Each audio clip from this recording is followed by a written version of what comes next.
Well, as we mentioned, the Women's World Cup is this Saturday. JK, you're going to be there, and it's going to be a history-making day because we've won 5 World Cups, but we've never hosted a Women's World Cup right here in New Zealand, and the public finally getting behind this team.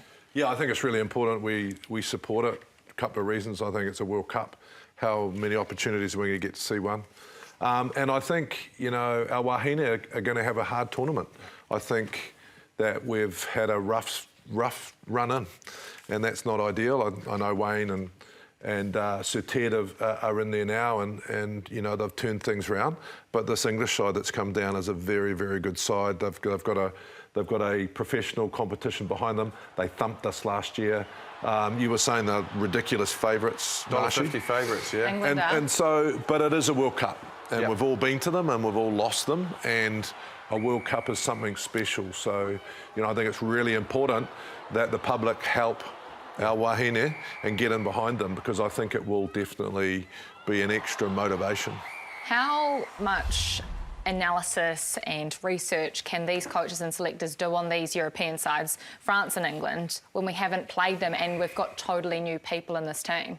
Valid question, and a good question. How do you do that? How do we know how we compare? Yeah, it's difficult, and you've just got to look at trends, and they'll get a lot of those from the games that they played against them at the end of last year. But importantly, I think the focus has to be on the Black Ferns. There's undoubtedly been a real lift in their fitness, and that's something that Wayne Smith has always had a reputation for, having fit sides so that they think better. They're in the deep minutes of the games, they're in the fight. So I think that's probably a positive for them. You know, they know they're going to have to move these bigger women around because they're much more a mobile side, I think, the Black Ferns, and that's their opportunity. So, yeah, they certainly need everyone's support. And I tell you what, momentum in a World Cup is huge.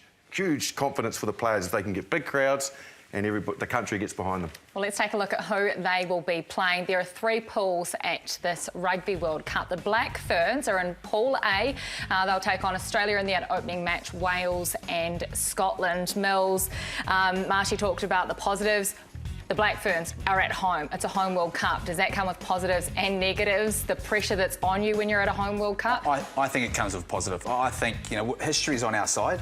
Don't get me wrong. You know, we've got plenty of history to back that up. I think what they need is home crowd advantage in terms of the voice our people are going to give them, because they're in for a biggie. You know, France, the Irish, England as well. They're massive in terms of, you talk about the analysing. I think Wayne Smith, he's smart. He would have known, you know, how they want to play. So they've picked a team to absolutely, when they get to the final stage, that they can play a different style that we haven't quite seen. But they're in for a biggie, JK. This is going to be a massive task for the girls, and I just hope they get up. So we need their voice.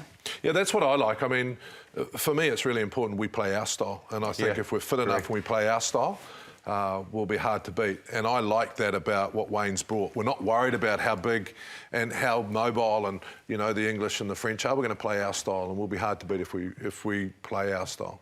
And we're 100% behind the Black Ferns. Get behind them, because, as we say, just 6 days away, finally it is here, the Women's Rugby World Cup in New Zealand.